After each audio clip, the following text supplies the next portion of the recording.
தற்கொலை எதற்கும் தீர்வல்ல.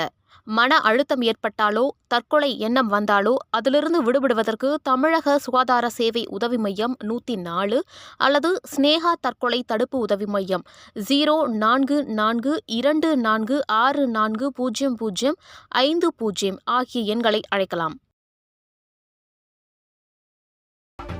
தற்கொலைக்கு முன்பு குடியரசுத் தலைவருக்கு கடிதம் எழுதி அதிர்வலைகளை ஏற்படுத்திய கர்நாடகாவைச் சேர்ந்த ஐடி ஊழியரின் மனைவியை காவல்துறையினர் கைது செய்தனர்.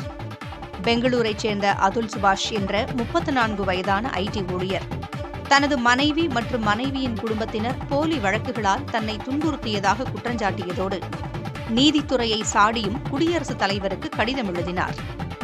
ஐடி ஊழியரின் அந்த 24 பக்க கடிதம் பெரும் அதிர்வலைகளை ஏற்படுத்தியதை அடுத்து சுபாஷின் மனைவி நிகிதா மற்றும் அவரது குடும்பத்தினருக்கு எதிராக காவல்துறையினர் வழக்கு பதிவு செய்தனர். இதையடுத்து விசாரணைக்கு ஆஜராகும்படி அவர்களுக்கு காவல்துறையினர் சம்மன் அனுப்பினர். இந்நிலையில் 3 பேரையும் கைது செய்து காவல்துறையினர் நடவடிக்கை எடுத்துள்ளனர். தற்கொலை எதற்கும் தீர்வல்ல.